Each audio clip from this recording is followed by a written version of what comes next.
Sedikit juga kita akan berbicara tentang al-udhiyah daripada kurban. Secara ringkas, Al-Imam Al-Bajuri mengatakan, al-hasil dikatakan anna quyud al-udhiyati salasat. Dibilang kesimpulannya bahwasanya syarat-syarat kurban itu ada 3. Ada di 3. Ini fadilahnya, ini luar biasa dah. Berkurban itu amal ibadah pada tanggal 10 bulan Dzulhijjah yang paling disenangi oleh Allah, yaitu kurban. Makanya bagi yang ada kemampuan sangat dianjurkan, hukumnya sunnah muakkadah atau sunnah ain bagi perorangan. Bagi perorangan sunnah ain, yang meninggalkannya hukumnya adalah makruh. Itu pendapat mazhab Imam Syafi'i. Jadi kata Imam Bajuri, syarat-syarat daripada kurban ini al-udhiyah ada di 3. Yang pertama, kaunuha minan na'am. Syarat yang pertama, ada kurban itu harus dengan binatang ternak yang 3. Apa? Onta, sapi, masuk ke dalamnya kerbau, kambing. Itu namanya an-na'am. Dalam bab zakat, an-na'am min bahimatil an'am. Gak boleh korban selain binatang yang 3 itu. Menurut al-mu'tamad, gak boleh korban selain binatang yang 3. Tapi ala kulli hal, mazhab Ibn Abbas mengatakan yakfi, cukup dibilang pada hari raya atau hari tasyrik iragatud dam, yang penting mengalirkan darah, walau minadik, walaupun dari seekor ayam. Itu pendapat mazhab Ibn Abbas. Tapi al-mu'tamad jumhur ulama mengatakan enggak sah kecuali hewan yang Guru daripada Al-Imam Bajuri mengatakan begini, wa kana syekhuna ya'murul faqir bitaglid. Guru kami memerintahkan orang yang enggak mampu berkurban untuk bertaglid, mengikuti pendapat mazhab Ibn Abbas. Ya Allah, udah tua nih belum kurban-kurban. Setiap tahun kambing makin naik harganya. Misalnya begitu, masa meninggal dunia nggak kurban? Ya, nggak apa-apa dah, ngikutin pendapat mazhab Ibn Abbas. Kurbannya pakai ayam. Beli ke pasar, beli ayam jago, bawa ke rumah. Kita potong di rumah, jangan bawa ke masjid, jangan. Masjid Al-Ikhlas nggak terima, insya Allah. Potong di rumah, diniatkan kurban buat dia. Allahumma hadhihi udhiyati, ya Allah ini kurban saya. Potong, siangin, mentahnya bagi tetangga dah. Jangan bilang-bilang nih kurban saya, jangan. Itu pendapat mazhab Ibn Abbas. Kata gurunya Imam Bajuri bilang nggak apa-apa, dibilang orang yang nggak mampu kurban untuk mengikuti pendapat mazhab Ibn Abbas. Wa yaqis bil udhiyah al aqiqah, dikiaskan dengan kurban akikah. Sama begitu. Ya Allah, dari kecil orang tua belum akikahin saya. Sampai tua sekarang belum mampu buat akikahkan dirinya sendiri. Gimana nah? Masa meninggal dunia belum akikah? Kambing makin mahal. Gimana nah? Udah dah, ngikutin pendapat mazhab Ibn Abbas. Beli ayam jago di pasar 2 biji, potong di rumah, siangin dimasak sama bininya, masak semur, masak apa aja yang manis-manis sunnah. Ntar bagiin tetangga, diam-diam aja udah. Ngikutin pendapat mazhab Ibn Abbas sampai ungkapan aik bidikah ala mazhab Ibn Abbas. berakikahlah kamu walaupun dengan ayam menurut madhab Ibn Abbas. Cuma ini yang nggak mampu aja. Kalau yang punya duit jangan ayam juga, medit namanya tuh. Dan jumhur ulama mengatakan tidak sah. Itu, ini yang pertama syarat daripada kurban harus dengan binatang ternak yang 3. Yang mana binatang ternak yang 3 ini ada syarat-syaratnya. Baik dari segi umur maupun dari segi fisik. Kalau dari segi umur, kalau onta umurnya 5 tahun lebih. Kalau sapi kerbau umurnya 2 tahun lebih. Kalau kambing terbagi 2. Dha'nun wa ma'zun, ada kambing domba, ada kambing yang bukan domba, kacangan. Kalau kambing domba jelas tuh, yang bulunya kayak wol domba tuh. Dengan macam-macam jenisnya, domba gibas, domba garut, domba gembel yang kecil tuh. Domba juga namanya.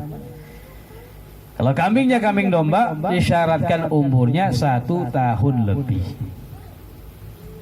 Atau boleh kurang dari 1 tahun tapi di atas 6 bulan dengan syarat sudah ada yang tanggal giginya.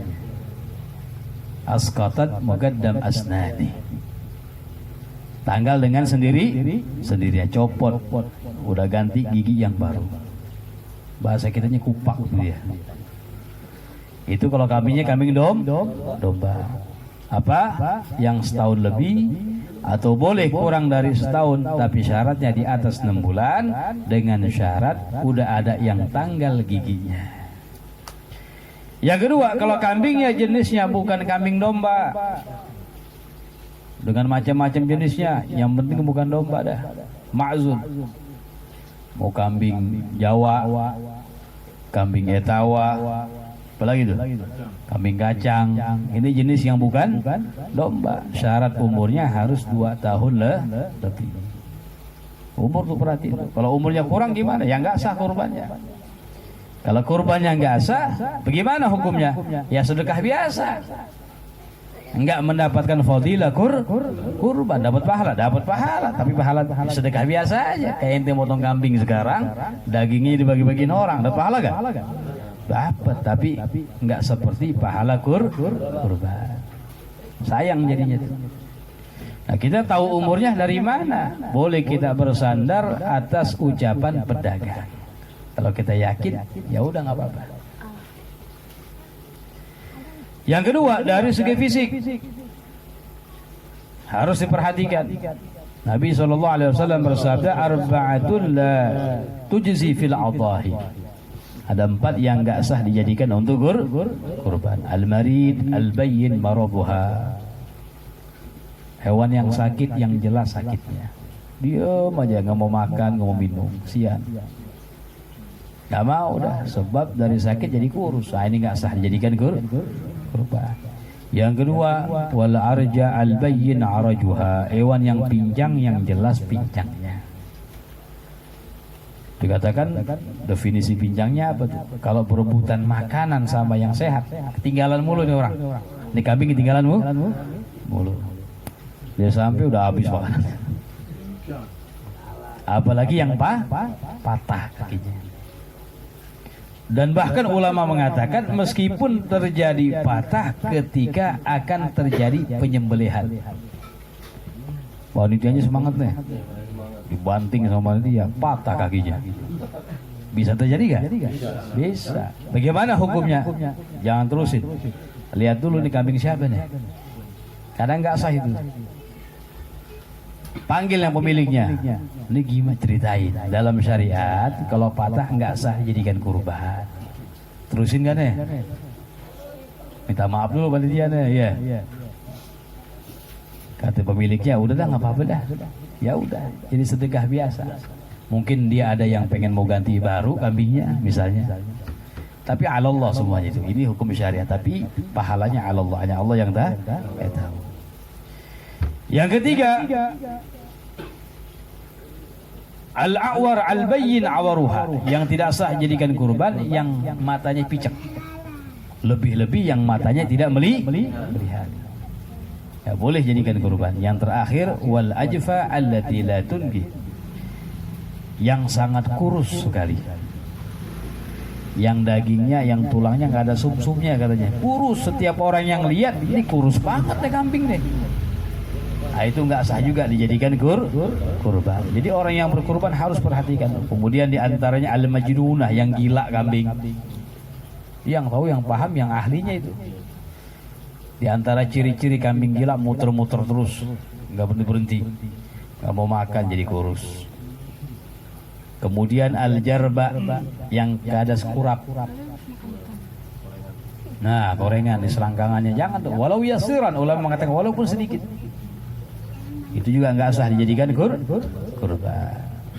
Adapun kalau misalnya dikebiri, boleh jadikan kurban. Kelenengannya dipotong misalnya. Kan kelenengan bisa dimakan. Iya, tapi biasanya yang dikebiri itu terganti dengan gemuknya badannya. Nafsu makan jadi gak mikirin lagi kawin ya, makan aja kerjaan udah. Kemudian nggak apa-apa juga yang tanduknya patah, nggak apa-apa. Dengan syarat patahnya tanduk nggak sampai ke dalam dan mencokel bagian daging yang bisa dimakan. Kalau sampai begitu dagingnya terpoek misalnya keangkat, nah ini nggak boleh. Tapi kalau misalnya copot aja tanduknya mau patah, itu nggak apa-apa. Nah ini daripada syarat-syarat hewan yang dijadikan kurban. Yang kedua syaratnya kata Imam Bajuri, harus berkurban itu pada waktunya. Kapan mulai masuk waktunya? Yaitu mulai tanggal 10 Dzulhijjah. Dimulainya dari terbitnya matahari tanggal 10 Dzulhijjah. Dari mulai terbitnya ditambah gadar waktu sekedar mengerjakan 2 rakaat yang ringkas dan 2 khutbah yang ringkas.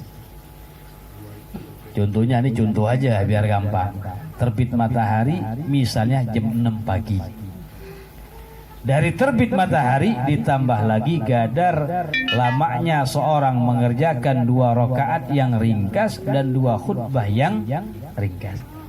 Biasa kalau 2 khutbah yang ringkas sama 2 rakaat yang ringkas berapa menit? Taruh dah 20 dah ya. Tadi terbit matahari jam 6, berarti jam 6 lewat 20 baru mulai masuk waktu penyembelihan. Kalau orang udah nyembelihnya masih terbit matahari atau belum, maka belum sah kurbannya itu. Sampai kapan? Dalam mazhab Syafi'i sampai tanggal 13 Dzulhijjah. Tenggelam matahari tanggal 13 Dzulhijjah. Selesai waktu kurban di situ. Dan hari-hari tasyrik yang 3 tanggal 11, 12, 13 itu hari-hari penyembelihan. Karena Nabi SAW bersabda, ayyamut tasyrik zabhun. Hari-hari tasyrik itu adalah hari penyembelihan. Itu menurut mazhab Imam Syafi'i. Kalau menurut mazhab Imam Malik dan Abu Hanifah, bahwasanya waktu penyembelihan hanya sampai tanggal 12 Dzulhijjah. Tanggal 13 udah habis, udah bukan. Nah, makanya kalau kita ini ingin mengakhirkan penyembelihan, kalau bisa jangan lewat dari tanggal 12. Kenapa? Karena tanggal 13 perselisihan di situ. Ada imam besar mengatakan bukan waktu kurban lagi, udah habis. Itu yang ketiga. Yang kedua, yang ketiga syaratnya daripada udhiyah kurban harus diniatkan tagarruban ilallah, mendekatkan diri kepada Allah. Kalau dia motongnya buat dijual ya bukan kurban namanya. Atau motong buat niat makan-makan doang, bukan niat tagarrub, bukan kurban namanya. Harus tagarruban ilallah. Itu 3 syarat. Kemudian tadi telah kita katakan bahwasanya hukum berkurban sunnah muakkadah bagi yang mampu, atau sunnah ain bagi setiap individu. Bisa menjadi sunnah kifayah, ini kurban bagi anggota keluarga. Dalam keluarga ada satu orang yang berkurban, maka saqata talab anil bakin, gugur tuntutan bagi yang lainnya. Sunnah kifayah dalam satu keluarga. Artinya apa? Satu keluarga misalnya ada 10 misalnya. Yang satu kurban. Ini walaupun semuanya pada mampu nih. 10-10-nya mampu misalnya. Yang satu kurban. Sebab ada satu yang kurban, saqata talab anil bakin, gugur tuntutan bagi yang lain. Arti gugur apa? Walaupun yang mampu yang 9 enggak kurban, enggak menjadi makruh baginya. Tidak menjadi makruh. Kenapa? Karena sudah ada yang satu keluarganya berkurban. Tapi dalam hal ini siapa yang mendapatkan pahala? Ulama mengatakan yang mendapatkan yang berkorban aja. Ada juga yang berpendapat lil jami, semuanya dapat pahala. Ini fadlullah wasi. Rahmat Allah sangat luas. Itu sunnah kifayah untuk satu keluarga. Sunnah kifayah itu ada 7 tuh ya. Ada 7. Adzanun wa tashmitun. Adzanun wa tashmitun. Apa lagi itu? Adzan tashmitun. Kemudian mendoakan orang yang bangkis. Adzan, makan membaca bismillah, makan bareng-bareng satu nampan. Satu orang baca cukup. Gugur bagi yang enggak baca yang lain. Iya. Tapi yang dapat pahala yang baca. Kemudian qomat. Kemudian pengurusan jenazah. Udah ada satu yang ngerjain, udah selesai. Iya. Dalam perkara yang sunnah, pengurusan jenazah dalam perkara yang sunnah. Kalau yang wajibnya fardu kifayah, mandiinnya ini yang sunnahnya aja. Ada yang ngerjakan, nah udah saqata talab, gugur tuntutan bagi yang lain. Nah itu. Kemudian diantaranya al-udhiyah kurban. Adzanun wa tashmitun. Apa lagi tuh? Ada 7 deh. Kemudian bagaimana hukum berkurban untuk orang yang telah meninggal dunia? Kayak akikah, karena dalam kurban akikah ini sama. Iya. Sama, hanya sedikit saja perbedaannya.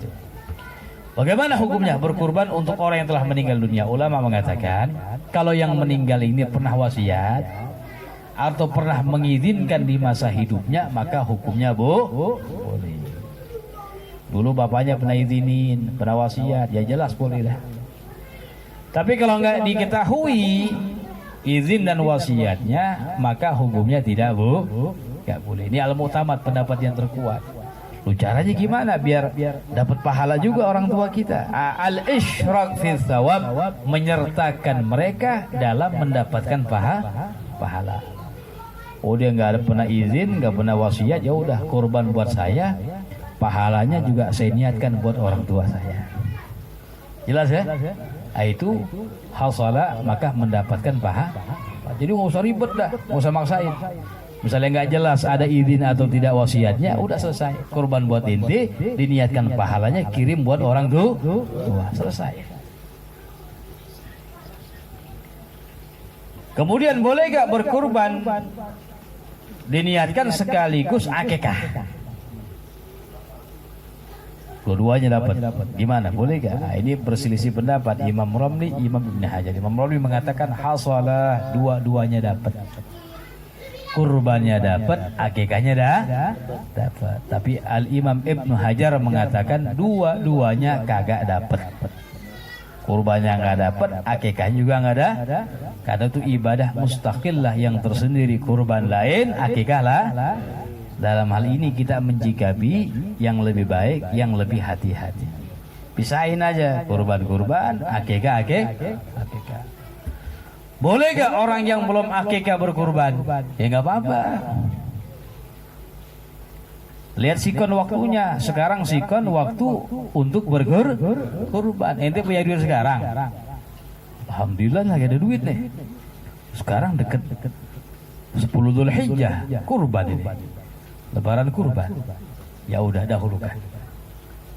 Dahulukan momennya di situ. Jelas ya? Kalau masih jauh, punya duit belum akikah, ya akikah di situ. Jadi bukan nggak boleh itu belum akikah, nggak begitu. Iya. Apa lagi? Kemudian cara sunnah di dalam penyembelihan. Ini ada 5. Yang pertama at-tasmiyah, membaca bismillah. Yang kedua membaca salawat kepada Nabi Muhammad. Yang ketiga menghadap ke arah kiblat. Hewannya diarahkan menghadap kiblat, yang motong juga menghadap kiblat. Di mana sini? Kakinya di sana berarti itu. Yang ngadap kiblat madhab sah, yang motong madhab sah sana. Kakinya hewan di sana berarti. Yang keempat at-takbir walau marrah, membaca yang paling afdal sebanyak 3 kali. Allahu Akbar, Allahu Akbar, Allahu Akbar, diakhirkan walillahil hamd. Bahkan disunahkan takbir qabla tasmiyah wa ba'daha, sebelum membaca bismillah dan setelahnya. Allahu Akbar, Allahu Akbar, Allahu Akbar, walillahil hamd, bismillah, Allahu Akbar, Allahu Akbar, Allahu Akbar, walillah. Baca salawat, baca doa, Allahumma hadhihi minka wa ilaika fataqabbal minhu ya karim. Baca Allahumma hadhihi udhiya, siapa itu? Fulan bin fulan, fataqabbal minhu ya karim. Jelas ya? Nah, itu dibaca, udah pernah kita sampaikan begitu.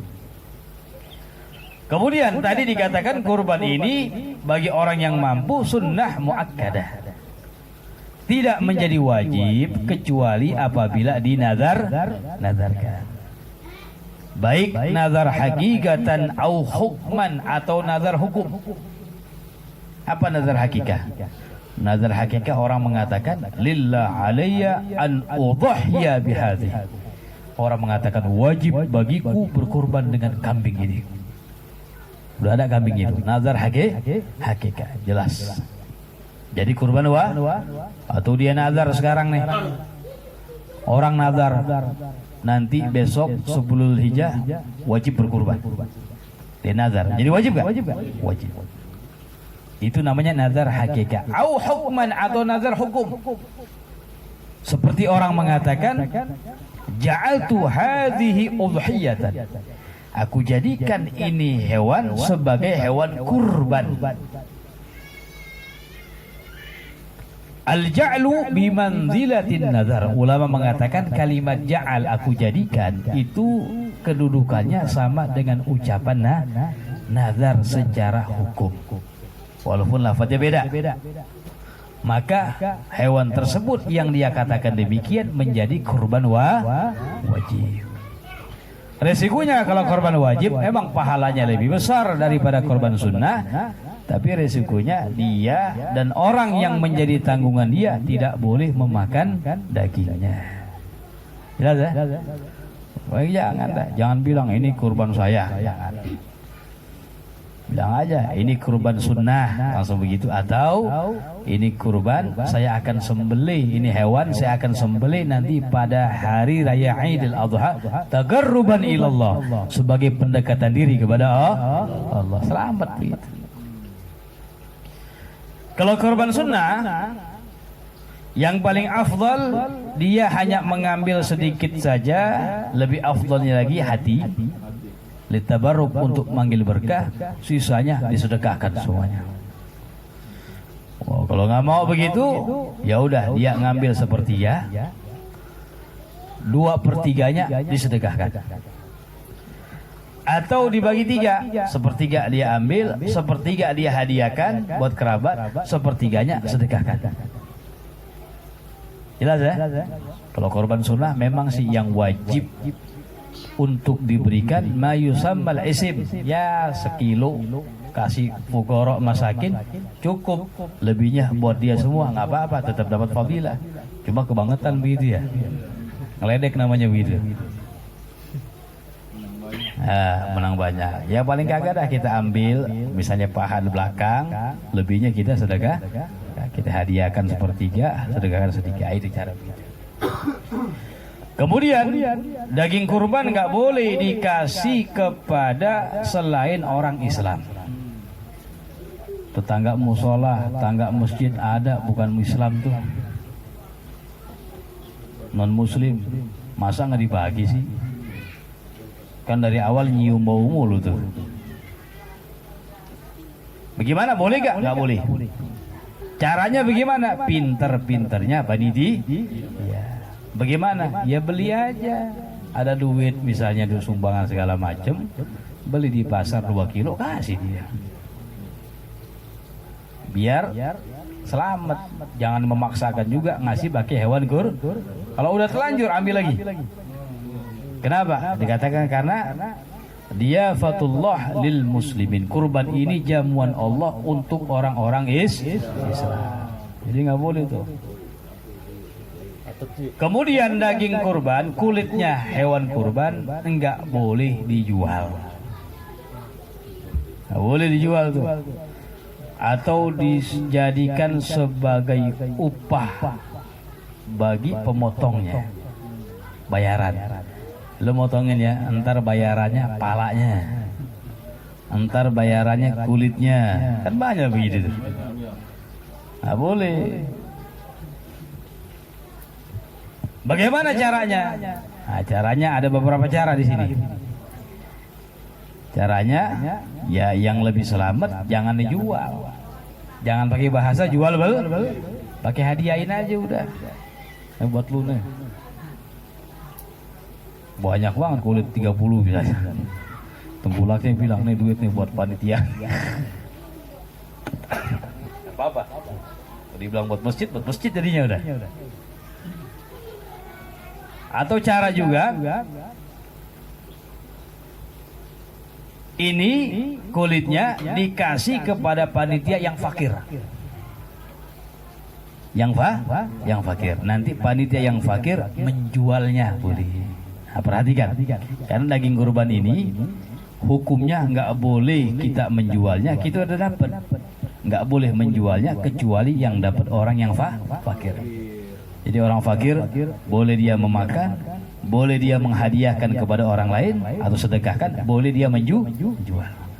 Tapi kalau yang menerima hewan kurban yang dapat dagingnya bukan orang yang fakir, maka hanya 2 pilihan saja, entah dia makan atau kasih kepada orang lain lagi. Nggak boleh dijual tuh. Tapi kalau orang fakir yang dapat boleh dijual. Ini salah satu hilangnya begitu tuh. Ada panitia yang fakir nih. Misalnya, ya udah nih kulitnya loh, serahin ke dia semua, nanti dia yang jual dengan sigat jual bel, itu sah nggak apa-apa begitu. Cuma masalahnya kalau begitu ya duitnya buat dia tuh. Kong-kong dulu sama tuh orang tuh. Kita bagi-bagi ya. Bahasa wallahu a'lam. Ada pertanyaan?